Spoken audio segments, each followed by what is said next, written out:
Oh, hello, everyone, and thank you for tuning in to another episode of the Mindful Constitution podcast. I'm here today with my friend Hannah Corbett. Corbett. Corbett. And we are talking about her beautiful space, Presence and Co. It is really a revolutionary space. It is a adult social club, which is alcohol-free, tech-free, and it's rooted in her core values of courage, connection, and curiosity. It's meant to be a space where adults can come and enjoy continued learning, personal development, holistic health and wellness together. She has tons of collaborative events with fellow, creatives and practitioners in the health and wellness space. So I've seen workshops in her space from like writing to coaching to reconnecting to your health, to your wellness. I did a sober curiosity workshop on manifestation there. And so it's just a really wonderful space. And her and I connected through Boston Business Women when I saw her space open and she started talking about her story and the evolution of her business idea through her journey with sober curiosity into sobriety. So I was like, okay, we got to be friends, honey. Yeah. Hi, Anna. Hi. Yes, we are definitely on the same wavelength. So, Right. I know, same exact wavelength. When I saw what you were creating, I was just thinking, wow, it is so cool to see what comes onto your radar and your reality, what comes into your reality when you start, creating what's on your heart and soul, and you think, oh, is this weird what I'm creating? Do other people want this? And then when you come across people like you, where we're creating really similar things rooted in really similar experiences, like really very validating of this movement of sober curiosity and in-person connection, and yeah, just supportive community.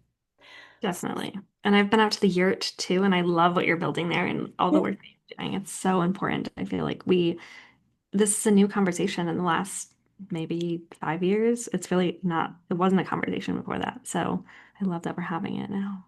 I know, me too. And it's just so cool to see this rising surge of just women connecting to clarity and creative entrepreneurship, being like, dude, I know I don't want to work a 9 to 5. Like, I want to create tea parties in a tent or like build a business around bringing us all together to have fun events and just that like feminine empowerment of realizing that doesn't have to look like what everyone else is creating, and we can operate businesses that are in alignment with our rhythms as women too. So I think that's also really cool and what our soul's craving to create. So just, yeah, love watching everything about your journey. So let's start on your sober journey. Tell us about that spark of sober curiosity evolving into sobriety. And then if you want to dig right into how that led into Presence and Co, I am buckling in here. Okay. It's been quite the journey. So it's kind of a long story, but my initial kind of invitation into sober curiosity was actually Whole30, Oh which my was, God, I have another friend who she's the same way. yes, I've heard Yeah. so many people say that, which is interesting. But Whole30 is basically like a massive elimination diet, and it's very paleo.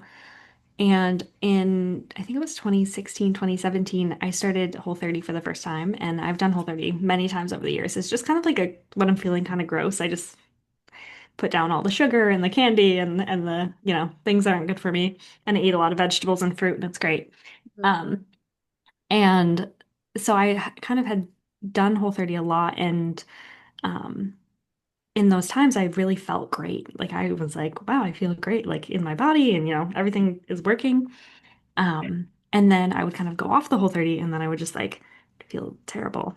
Um, and I remember it was 2021, spring of 2021, and we had been through a pandemic, and there was so much alcohol and so much drinking in the pandemic just because we were bored and there was nothing to do.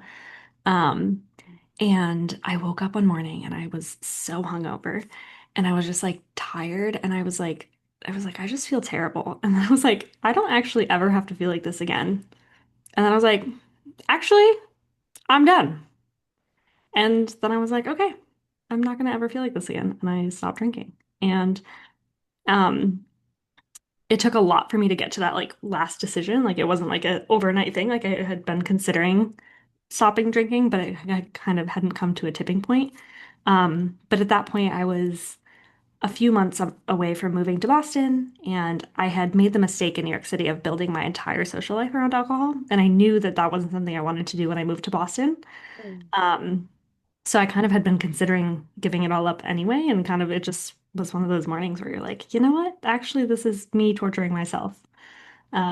So I stopped drinking, and then it that makes it sound very easy. It wasn't easy, but I think the hardest part was that summer following was like the summer all my friends got married.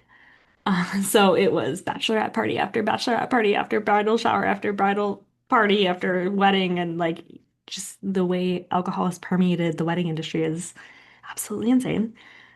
And so that was like a wild summer of like not participating. And luckily, we're at a time in the world where there's so many mocktail options and so many other beverages that I could just kind of like bring my own beverages, and kind of no one really asks as long as you have something in your hand. Um, and so I stopped drinking and kind of haven't looked back, which it's really changed a lot for me just because there's just so much more clarity. Like I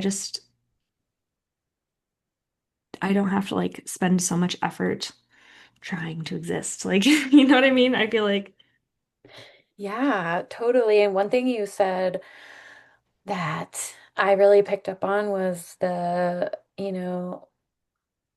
made it sound really easy, but it wasn't. It was really hard. And one thing in parallel, I noticed that sometimes we don't give ourselves credit for in the evolution of our awareness is those opportunities we give ourselves to take a break from alcohol without it really having to do with the alcohol, like the Whole30 you mentioned, just kind of stepping away from it and almost accidentally uncovering, I feel a lot better here. And even though the intention there wasn't to evaluate your relationship with alcohol in any real way, it just gave you this new perspective that opened the doorway to new thinking, to new potential, to new possibility. And it reminds me so much of your emphasis on curiosity with Presence and Co. And that's one of my favorite words too, because what I've realized through my own journey, just exploring my relationship to alcohol, is how wrong I was with what I thought sobriety would be like, especially 5 years in. The first couple years, I feel like you really start to realize the true benefits of sobriety the more you continue and really settle into it just being a baseline. But it's really made me much more of an open-minded person, just remaining curious and give yourself this opportunity to experience new things because we get so stuck in our habits, behaviors, and ways of thinking that we don't even venture outside of the familiar into things that can be way better, but we just think we know what we know. And then we carry on. Like you said, once you think you have the answer, you don't look for any more options. And so, yeah, that really resonated with me. So tell me about what some of your challenges, like inner conflict, what were some of the biggest obstacles in the early days I that think stand up to you? a lot of my friends really like, I grew up in a very small town and there's just not much to do there, which makes drinking like the thing to do. And so that was kind of like the way that I grew up. And then I moved to New York City. And if you know anything about being a professional in New York City, is like alcohol is so steeped in work. It's crazy. Yeah. Um, and so it just felt like there was this requirement to drink to be fun, to be cool. Um, I think one of the harder things for me was like I didn't tell anyone I stopped drinking for like, I don't know, almost 5 or 6 months. Because I didn't want to like have to like deal with the judgment. I just kind of like swapped my drinks with non-alcoholic options that were questionable. Like no one's gonna look at your tonic water and think, oh, it's not a vodka soda if they think you're drinking. Like they don't really pay that much attention or um so that kind of like helped. But I think the turmoil was um I didn't want people to think like, oh, like I'm no longer fun, I'm no longer a stick in the mud, like I'm no longer whatever. Like and that was quite the evolution of like trying to figure out like, well, does this mean I'm no longer fun? Like, does this mean like I can't? And like, it's so funny because I went to a wedding this summer and I'm I don't drink, but I'm like the most fun person at a wedding. I'm on the dance floor the whole time. I probably have a cup of coffee in my hand. Hot. It's fine. I'm on the dance floor with the hot cup of coffee. I'm having a great time. At this wedding this summer, I had a hot cup of coffee in one hand and an ice cream sundae in the other. And I was like living my best life full out dancing like you wouldn't believe. And it's like you can choose to be fun. You can choose to dance. You actually like it doesn't you don't have to change your behavior because you're not drinking. Like, you don't have to sit on the sidelines like some people might choose to do. I don't choose to do that. Like, I will be in the middle of the dance floor and everyone else around me is drunk. They're not going to remember me looking silly and they're so busy worrying about themselves. Like, they don't care. Yeah, 100%. I know it's really interesting that feeling we have in early sobriety that everyone's watching us. And Mhm. maybe some people are noticing that we're not drinking, especially if we were people that historically drank a lot. And they might be picking up on it, but it really is just as much so, if not more, our own just discomfort in early sobriety and feeling insecure and stuff too, because I notice as I continue on, and obviously more, people know you don't drink, and it becomes your sort of new identity that people are just familiar with the fact you don't drink. But it does seem like people care a lot less than I ever thought that they did early on. Um, and it's also you make new and different community, different behaviors are more normal, all of those things. It's all different pieces to the puzzle, but certainly realizing, wow, people just don't care about what you're doing as much as you think. And it's fascinating to me because the people who don't, like, the people that I love and who are in my life don't care. Like, doesn't bother them slightly, like, at all. They're just like, whatever.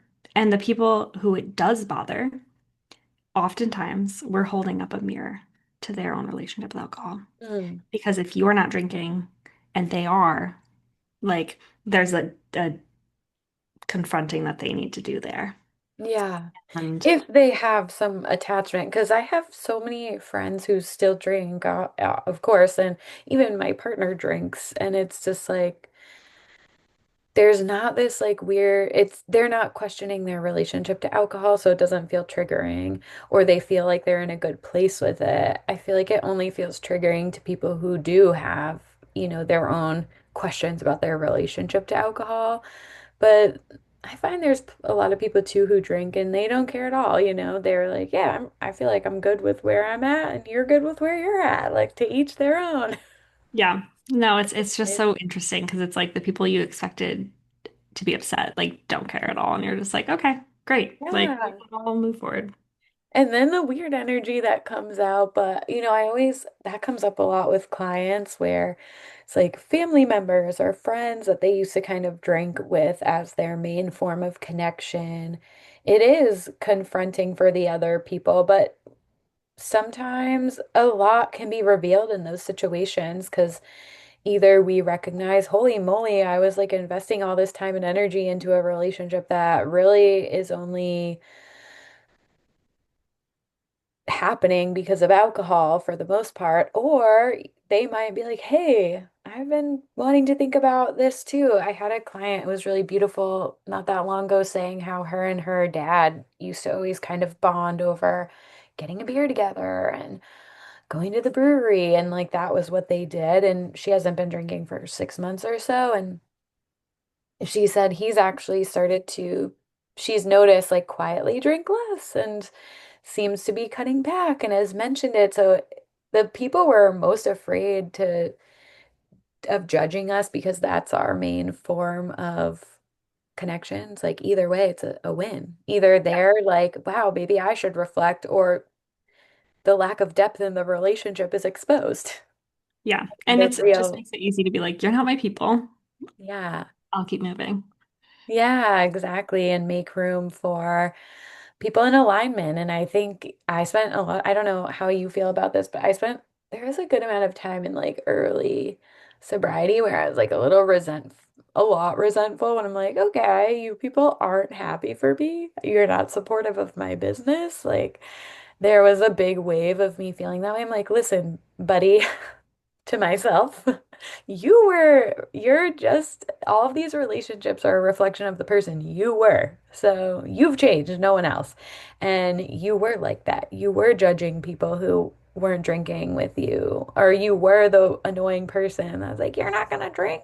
That's no fun. Like, I was never mean-spirited about it. I think I was just naive, to like what people were truly working through if they were taking a break from alcohol or taking the night off. I did not have the perspective or experience like we talked about to understand like how truly challenging that is and how lacking in awareness it is to say shit like that to someone who's choosing not to drink.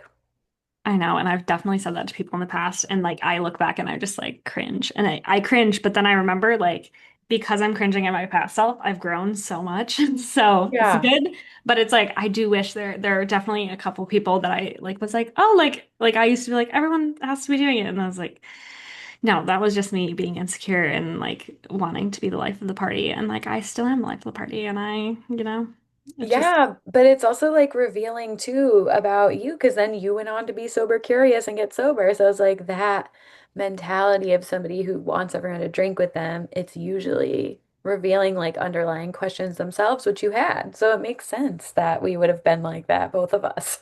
yeah, definitely. I think we would have been good friends while we were drinking together. Shoving drinks in each other's face. Like, It would have been quite the problem. yeah, and then being like, one day we're gonna have alcohol-free parties.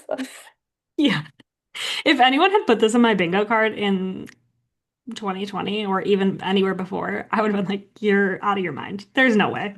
Yeah, absolutely. Like, I'm gonna be an alcohol-free living enthusiast and holistic health coach. The holistic health thing would I can't talk. The holistic health would not have surprised me, like as much as the fact I've built my entire business around like sober curiosity. Right?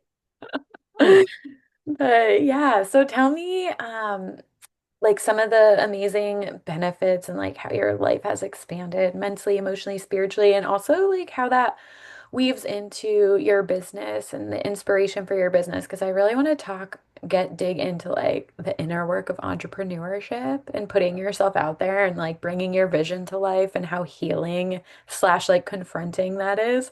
But start with some of the benefits of sobriety and how that inspired the creation of your business. so I think one of the biggest benefits from being like not drinking, being sober, is that I had to learn to be uncomfortable.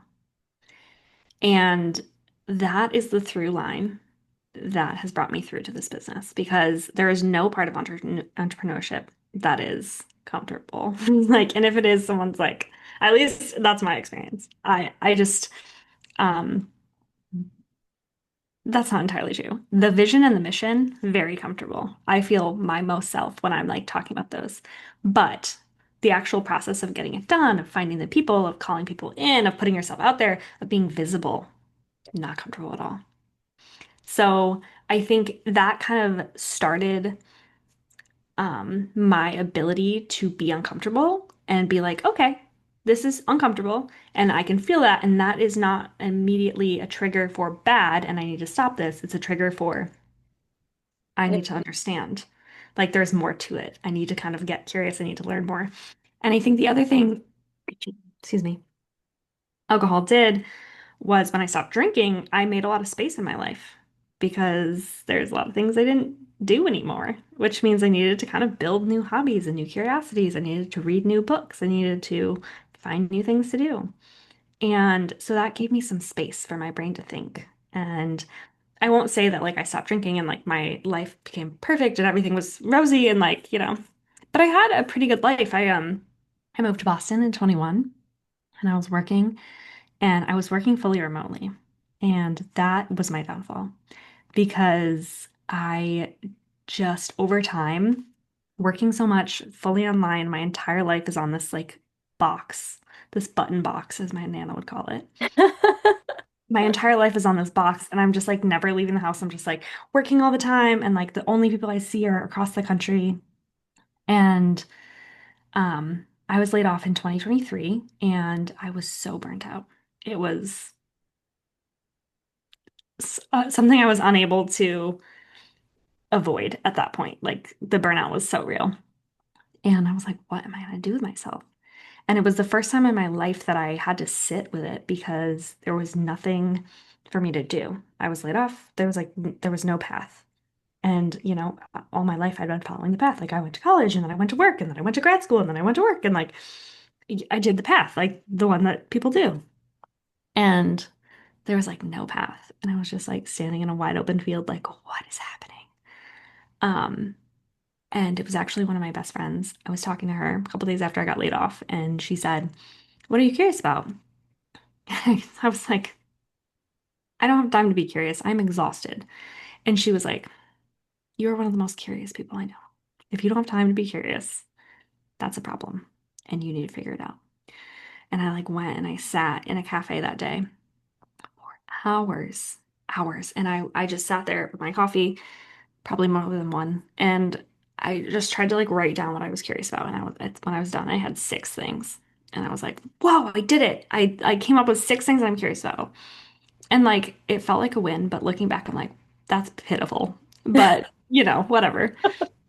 Um, and so I started down this like healing journey of like, how am I going to heal my burnout? How am I going to learn to take care of myself? How am I going to find balance? And what am I going to be curious about? And so the curiosities kind of started to like unravel. And I started doing, I don't know if you know Julia Cameron, but wrote the book The Artist's Way. Yeah. I started doing The Artist's Way, which was my first experience in journaling. And I started journaling and learning what was in my own brain. Like it was fascinating to see. I'd never really experienced that before. And then I was like, you know what? I think I need to go deeper. I'm not really sure how to do that by myself. So I decided to go on a retreat. I went on a silent retreat in Europe and it was amazing. It was a week of silence. They took our screens, they took our devices. It was just our brains. And wow, the things you can find in your brain when you make space for them, like fascinating. And I I was able to like I went in with like small questions like what are my values and like what am I going to do with the rest of my life and like what is the purpose of life and things like that. And it's silly to say, but like I came out with like some serious answers. Like I understood my values. I was like, what do I want to do? I know that I want to help people. I know that I want to bring people in community. I know that I want to kind of like build this. And so I had ideas, but I didn't really have like it wasn't fleshed out in the way that this physical space is manifest.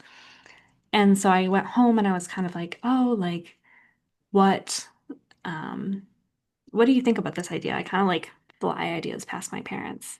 And I was like, is it crazy? And my dad's like, well, I think you can do it. Is it crazy? Maybe. Um, and he's like, but I have full faith you could do it if you wanted to. And I was like, okay. So then I just kind of started and it took longer than I wanted it to, but Presence and Co. is now here and we are open and it's been quite the journey. Oh my gosh, I know it is just so wild how we are so afraid of just sitting with ourselves and creating space and stillness in our lives, which is like we're running, searching, constantly distracting, and it's like that stillness and space is the portal to what we're looking for with all this frantic energy, sense of urgency, hustle culture, productivity, nonstop, going, going, going. And it's really cool how it aligned in this way where you had given up alcohol and then that happened and you were already alcohol free and got to transition into this expansive space of like exploring yourself from the clarity of someone who already wasn't drinking. And yeah, it is an adjustment, and the idea of sitting through the d discomfort as it pertains to sobriety, just being a tool you can extrapolate to entrepreneurship is so. amazing. And even for me, I noticed the fear of judgment, like really um starting to be like, hey, listen, I'm not going to worry about what people think if I'm making the choice that serves me best and I'm in alignment with my values in terms of not drinking. The same is true for entrepreneurship and recognizing like if I'm doing what I'm excited about and I feel really good about what I'm sharing and what I'm creating and what I'm putting out there, and it's truly coming from a space of like heart and integrity, then why am I going to be worried about how people are judging it or what they're thinking? And it is so transformational to realize, like, why am I going to let people judge me for efforts that are in alignment with my highest self? Imagine we sit around and like waste our whole lives worried about like so much about what people think that we just keep drinking and never start the dream business. Like, that sounds horrible. Yeah. No, it really Like the does. crippling fear of judgment is like, no. And then all of the benefits of sobriety that allow you to like access your creativity and lean into like healthy stress management that allows you to navigate those times of stillness and embrace them in ways that can be so meaningful and informative of like the future you want to create. It's just like on every level, it's so supportive, the sobriety in terms of the programming it requires you to overcome, but also like the ways that it can catapult you into the creative elements as well. So Yeah. good. Um, So, yeah, what do you feel like? How do you feel entrepreneurship kind of forced you to grow in ways you might have otherwise avoided? yes. Entrepreneurship is just personal growth on like steroids. Like it's crazy. I think there are so many different ways that I'm growing, right? And I think um one of the biggest ones is like being visible and like starting to like really put myself out there. It's been very interesting. Like I'm not really someone who uses my own personal social media that often. Like I'm just not someone who really puts herself out there on social media. And I was thinking about this the other day. Like when you're in a corporate job, you're really not that visible. You might be visible to your boss and maybe their boss, but like by and large, that's it. And maybe the team you're on, if the team is big enough, but you're really not that visible. So it's these just opposite. And I think that's something that I'm still getting used to and still trying to like put myself out there and do all these things. For me, I think there's that fear of judgment of what people are going to think. Oh my gosh, like, are people going to love this or hate this? Are they going to judge me? And I definitely still like sometimes fall in that, but mostly I don't really care. Um, but I think that um, the not wanting to do it wrong, like not wanting to fail, I think that fear of failure is also like very stark of like, oh my gosh, well, what if this doesn't work? Like, what if this happens? And it's just been fascinating to me. Like that whole piece too is like trying to build something is like it's incredibly hard. And we all have good intentions of why we want to build our businesses, most of us small business owners. And um just like putting yourself out there and doing the risky thing and like knowing like, okay, the universe has me. It's gonna support me and we're gonna figure this out. And you know, the world needs this thing, so we're gonna build it and see how it goes. Yeah, yeah, totally. I know, I feel in some ways too, the fear of failure is like I feel that, and then as you build and you keep going, like, do you ever feel a fear of success? Not as much. Not as much. Sometimes I think it's a little of both for me, as like when I started, I felt like I had a lot to prove, and now I feel like, wow, I'm really in alignment with what I'm supposed to be doing here. And sometimes I'm like, what if this like becomes too much and I can't handle it, or the imposter syndrome, or like this or that, like starts to rear its head. And like, no, you just, in either case, like surrendering to like the unfolding of your plan and knowing like you don't have to worry about controlling so much. Like, just walk in alignment with your path and it. unfolds as it should, like we were talking about at the manifestation workshop, just working on that sense of inner alignment with which alcohol-free living contributes to so much. But that fear of visibility is really interesting. And I think about it a lot, how our culture has this underlying like shade towards creators and people who put themselves out there, like, oh, like kind of rolling their eyes sort of thing, like, go get a real job. And it's like, fuck you, you hate your job. Yes. Like, sorry for not wanting to live in the same prison you do. Like, no. And it's just that attitude of like, why do we have this underlying almost like resentment towards people who do want to chase their creative passions as their, you know, main career as well. And I think it really ties into the fact that our society really undermines creativity as a necessary function of being a healthy human, and that we've, really kind of locked in with capitalism and productivity and the career that externally looks the best and the most prestigious to the outside world, when in reality, it's like not that fulfilling soulfully. And so I think sometimes like that fear of visibility, when I've dissected it a little bit more, I'm like, I think a lot of this, yes, I have my own fear of like showing up authentically, but it's also just knowing that doing so is really triggering to people. And then shining that light on yourself can feel daunting, like you're targeted by people's resentful energy. And obviously, you attract a lot of like happy people who are inspired as well. But just being a target for people's like misdirected resentment about where they're at in life and the programming they've accepted as their reality is a little bit daunting at times. And I don't know if you feel that way too. I totally feel that way too. Um, I actually want to go back to something you said about the fear of success. I saw something online and I can't remember who said it, but the fear of success is actually the fear of more responsibility without support.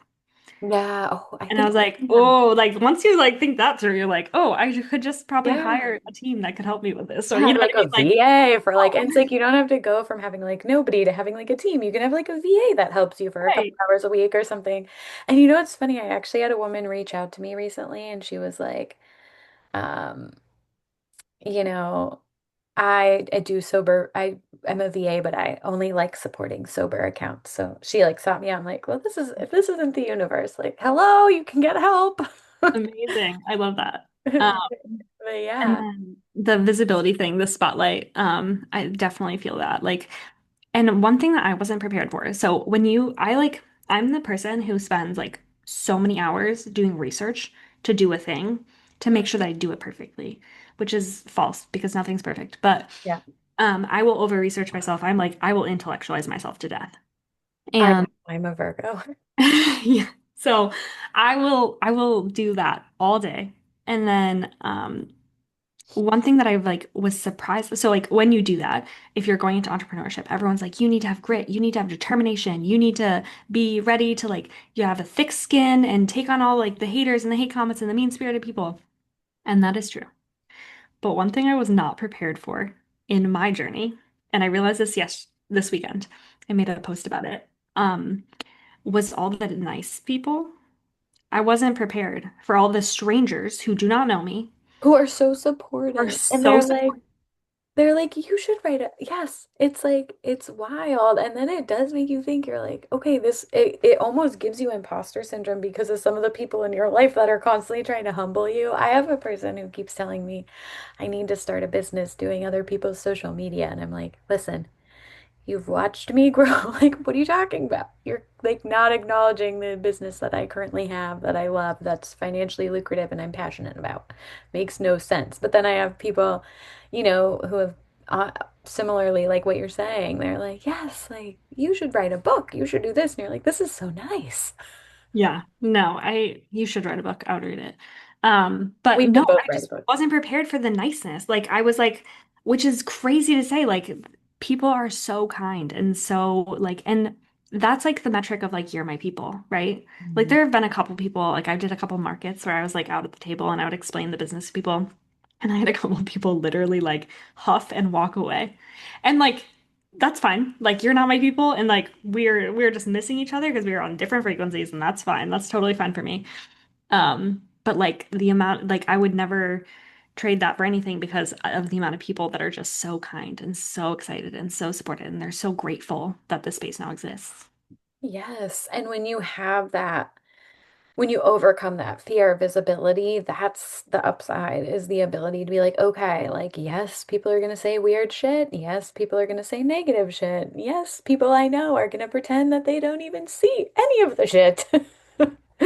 But there's That's going to be what so many people whose lives you're touching and impacting and that are going to just really resonate with your frequency and your message. And it's like a little like freak flag flying, like, hello, come here.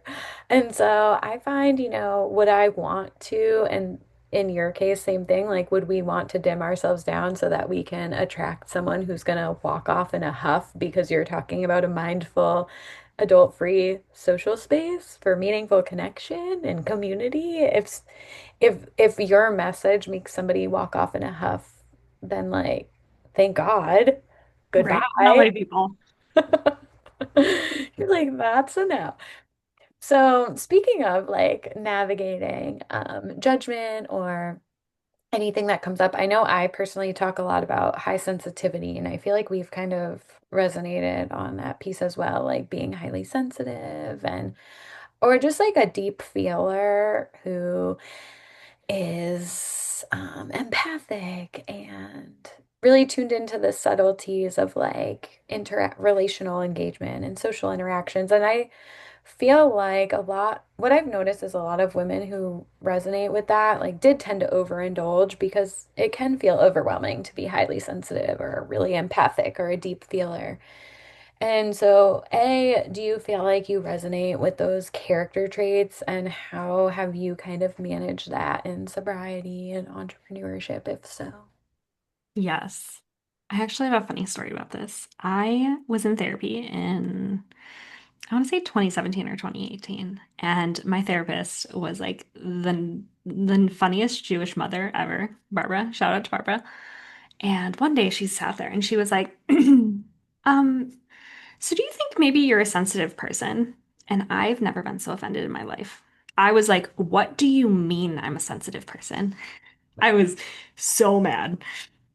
She's like, well, um, you have pretty sensitive skin, don't you? You have to be really careful like what you put on it. And I was like, oh yeah. And she's like, well, you have a pretty sensitive like stomach, right? Like you have to be really careful with what you eat. Yeah, I do. Like, and you're kind of sensitive to alcohol. And I was like, yeah, okay. And she's like, and you're definitely sensitive to like the world around you at large. And I'm like, I like wasn't building the picture. Like I was agreeing with her, but I like wasn't building the picture that she was building. Like she was clearly like, Hello. 1 + 1 = 2. And I was like, 1 + 1 = 11. One next to one. Um, Yeah. And looking back, I can laugh because I'm very sensitive. Duh. Like, and that is growth because I wouldn't have noticed. Like I even when it was like put in my face, like here you go, here's the answer, you're sensitive. I was like, no way, can't be me. Um, and I think part of like, my journey and something that I have to be really careful of, and part of why this whole like presence and code place really exists is because I don't drink anymore, right? And there's like so people have like a lot of different like crutches that we use in life. Like we have alcohol, we have drugs, we have overeating, we have mine is coffee, we have Mm. sugar, we have numbing out. And numbing out is actually one that I like fall into a lot because I just like I don't want to feel the emotions. Like I like when my emotions are huge, like enormous. Like they will knock you over. They're a full wave. Yeah. And like I don't love that. That's like really overwhelming because I would wait until they were a full wave to acknowledge them. And it's like, well, that's not gonna work. Like that's not very helpful. So Yeah. I'm waiting until like my emotions are so bottled up that we are like the most Coke and Mentos combination ever. Like, of course it's gonna be bad. Like, Yeah. so Yeah.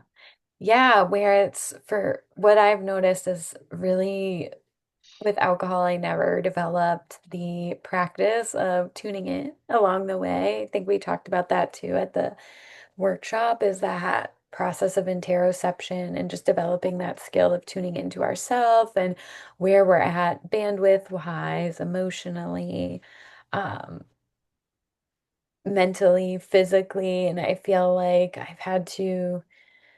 It's like really protecting your progress and your boundaries and building a business in like alignment with that sensitivity and not burning out even because it's like you can still burn out doing things you love. And so, and I think it's easier to do so because you're not like, it's not as hard to keep pushing yourself, you know?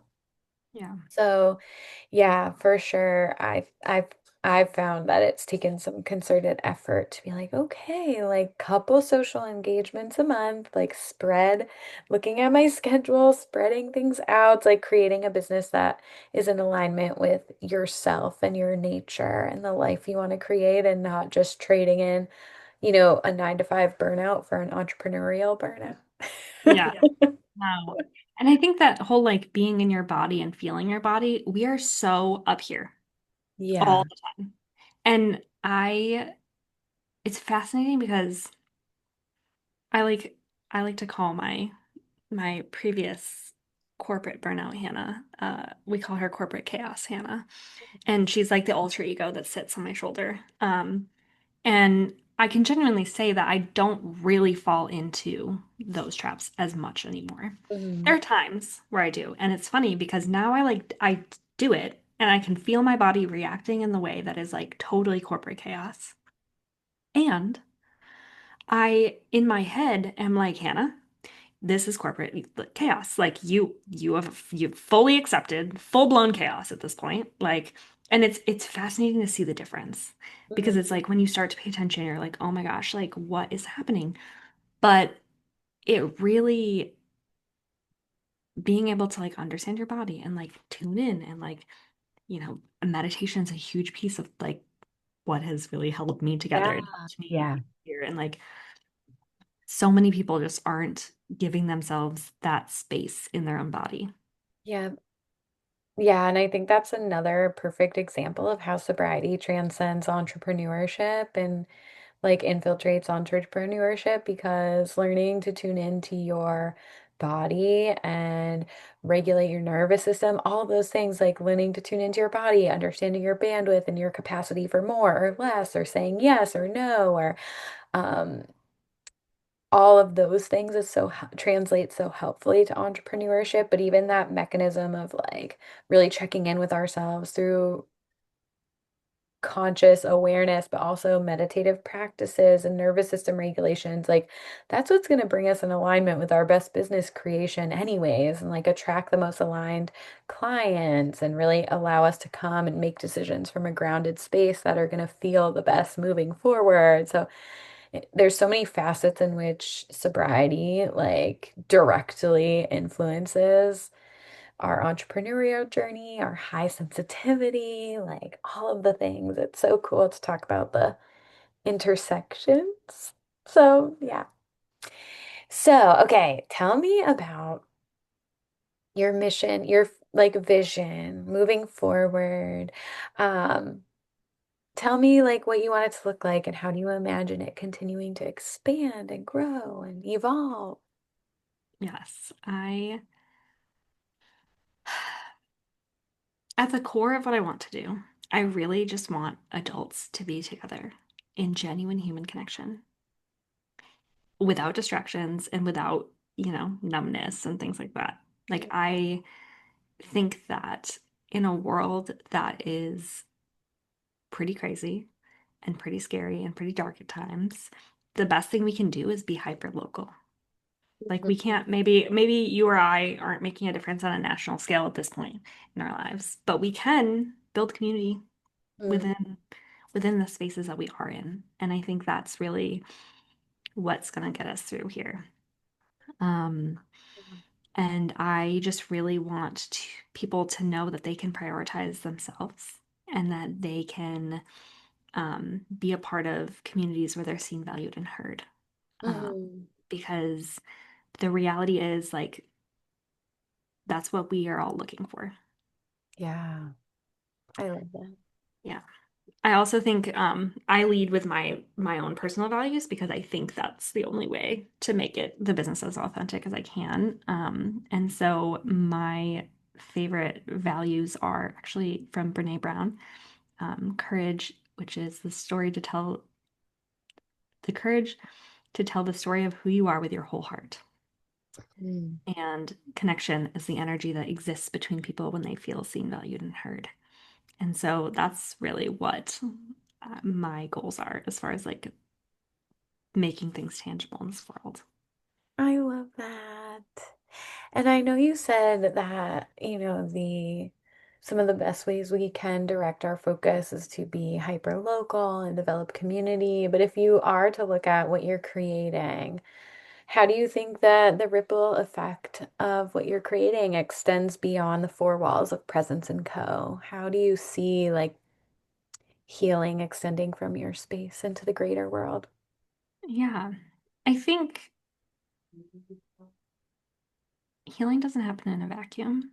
And when you go out into the world and you're even a slightly more healed version of yourself, you react differently.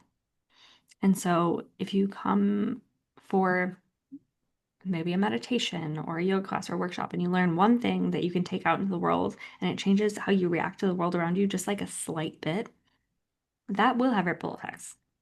And I've already started to see it with some of the activities that we're doing here, just people, you know, really starting to understand, oh, all these things that are happening, all these things that I'm like recognizing, those are symptoms of burnout.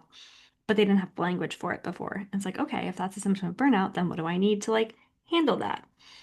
I think there's just so many ways that by changing a little bit inside, each and every one of us can make a huge impact on the world. And I think that will have massive impacts outside of the four walls. Same, girl. I Yes. feel exactly the same. I think, so much of our healing starts within, and so much continued chaos is perpetuating from people reacting in the world from a space of disconnection from their self.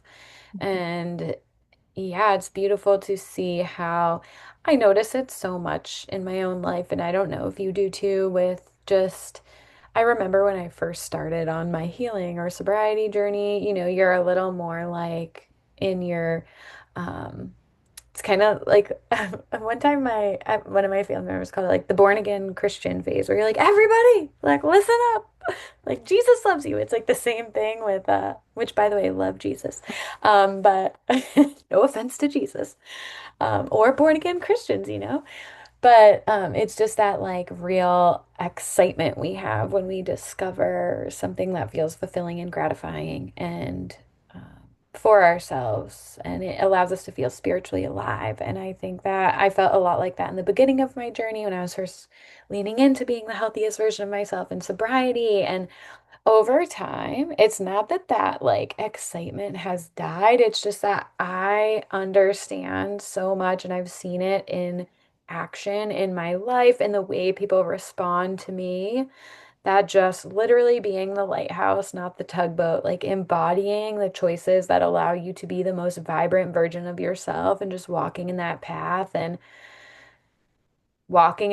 with love for yourself and other people. It's just this like energy that is so inherently healing to everyone you come into contact with when you remind them it's okay to be a work in progress. It's they feel seen and they feel heard in their presence because you're present with yourself. Like all of those like ripples of healing that we don't give enough credence are so powerful. The way you move through the world and the little exchanges and impacts that has on every single person that you make eye contact with, all the way to like have deep, full-on hearts to hearts with, like all of that is a byproduct of the work we do on ourselves. And it's so cool when you start seeing that in action.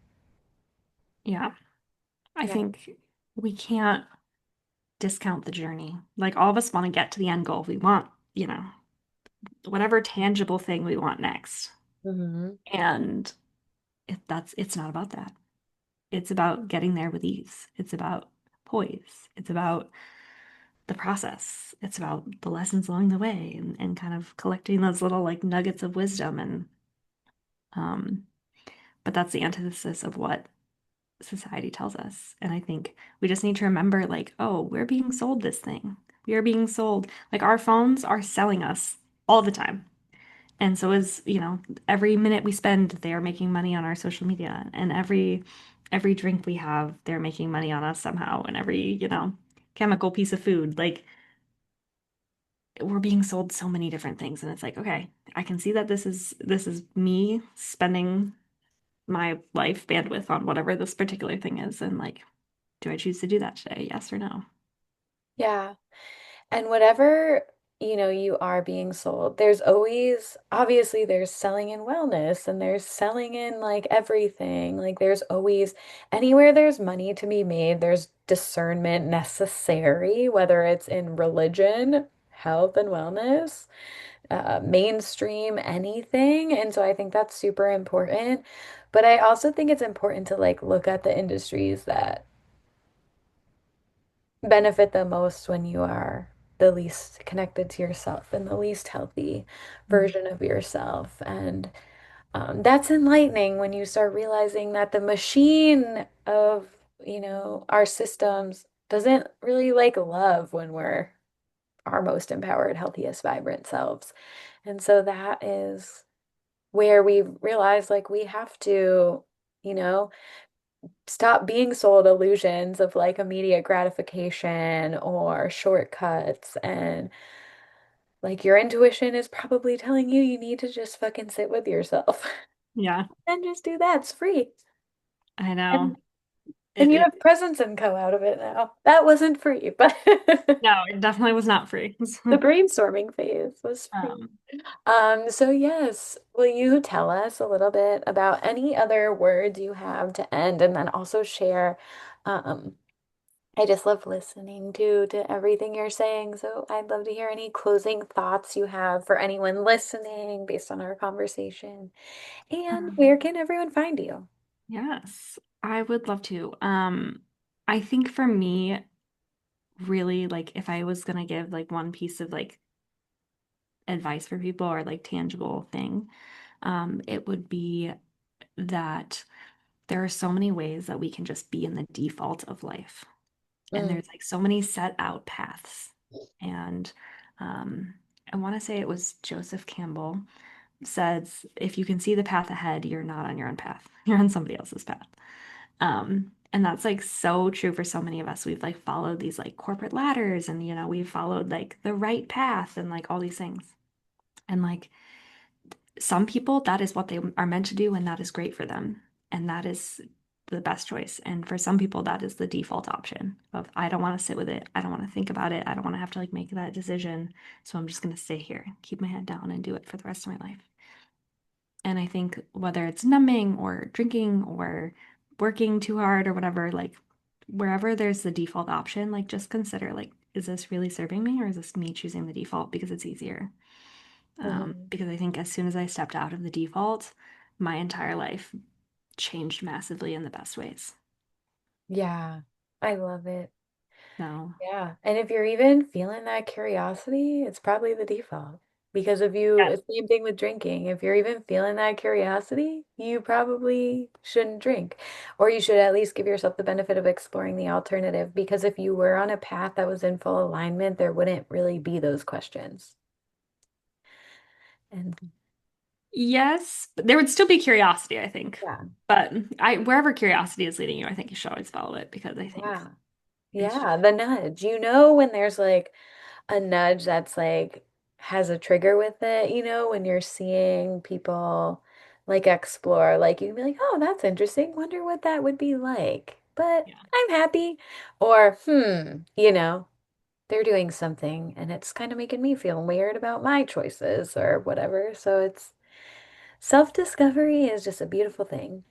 Yes, it is. Yes. And so Um, did you say where people can find you? People can Instagram? find me Yeah. um, at Presence& and Co. If you'd like to join us, we are in Reading, Mass. We are right on Main Street, and we have physical space with all kinds of events here. On Instagram, we are presence underscore and underscore co. And our website is www.presenceandco.net.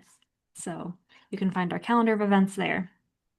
Yes, and lots of amazing events if you're local to the North Shore area. Or yeah, I guess you're not technically the North Shore, are you? Or are you? I guess so. I call it the North Like Shore. I don't know what else to call it. like So, it's up there, it's in a little. Yeah, it's a really beautiful space to check out. I enjoy it. There is a mocktail vending vending. machine, which we cannot exclude from the podcast. If you'd like a mocktail, we have you covered. Yes, exactly. So I love it. Well, thank you so much for coming on and sharing about your business and your journey. It's so inspiring and it just resonates with me on so many levels. So I'm so glad to know you and to be able to collaborate with you and work together. Just thank you for being here. Yes, thank you so much for joining, for having me, and for joining me at Presence and Co. and doing some events. I hope to have you at some future events, and I'm so grateful. Yes, grateful. That's a great word to end on. Thanks, everyone. We are grateful for you. Like, share, subscribe if this episode resonated with you. And until next time, bye.